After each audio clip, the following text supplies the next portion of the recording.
Probable succession à la tête de l'UDPS, Félix Tshisekedi serait-il propulsé par sa maman? La réponse à cette interrogation dans cette revue de presse suivait.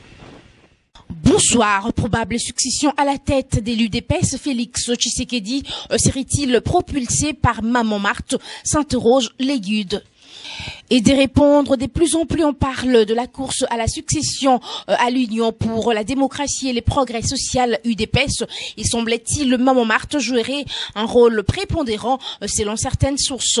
Maman Marthe serait en train de militer en faveur de son fils Félix Tshilombo pour que ce dernier devienne le nouveau patron de l'UDPS.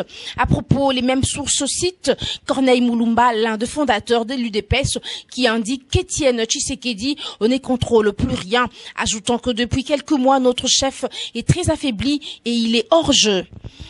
Pour rappel, remonte le journal, entre 2007 et 2010, Étienne Tshisekedi avait souffert de la maladie et cela avait suscité des rits de bataille parmi ses lieutenants. Aujourd'hui, les uns et les autres ont déterré la hache de guerre, se livrant à un combat larvé des repositionnements, et Félix Tshisekedi, secrétaire national de l'UDPS chargé des relations extérieures, serait propulsé par Madame Marthe, l'épouse du Sphinx délimité. Or, affirme-t-on, Félix lui-même ne dit pas vouloir se positionner comme le dauphin.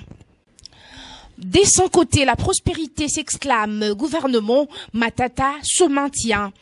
La nature a horreur du vide, dit-on. Qu'est-ce serait devenu le pays si depuis le 23 octobre 2013, Matata avait jeté l'éponge, s'interroge le journal.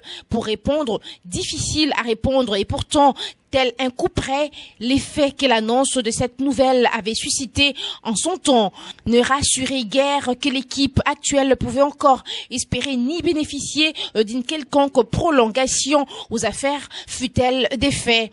Dans les calculs, c'est facile de compter les mois, tenez, s'exclame le journal. Dans quelques jours, cela fera au total 8 mois de longue attente. Entre-temps, la piscose et la léthargie s'y sont mêlées sous le couvert d'une gestion minimale dictée par des impératifs d'une période maussade ou des engagements sur le long terme dont les différents secteurs de la nation sont sujets à des autorisations spéciales.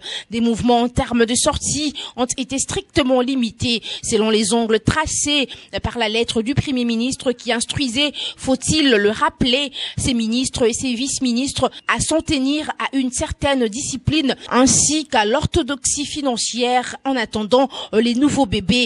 En marge des concertations nationales et surtout dans le souci de favoriser la cohésion nationale. S'il est admis qu'il est aujourd'hui 8 mois dans le ventre des cogitations politiques, son arrivée naturelle, en croire les avis des spécialistes en matière de consultation prénatale, ce serait dans un mois, s'interroge le journal, à moins d'avoir un prématuré. D'ici là, chacun devrait prendre son mal en patience.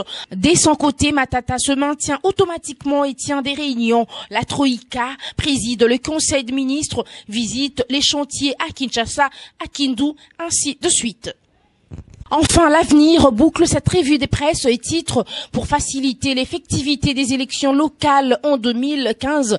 La session extraordinaire du Parlement incontournable. Une session extraordinaire s'impose pour notamment voter les 4 projets de loi déposés par les gouvernements au bureau de l'Assemblée nationale et permettre ainsi à la CENI de respecter les calendriers des élections urbaines, municipales, locales prévues pour 2015 sans négliger la nécessité des données quitus à un gouvernement de cohésion nationale dont l'avènement n'est qu'une question d'heure.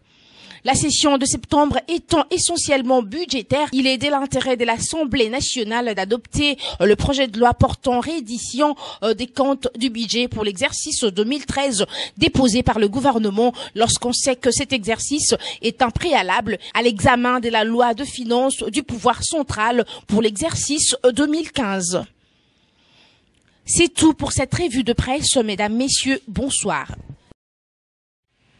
Ainsi donc que s'achève cette lecture des journaux, mesdames, messieurs. Merci à vous de l'avoir écouté. Retrouvez-moi demain, sans doute. D'ici là, portez-vous bien. Merci.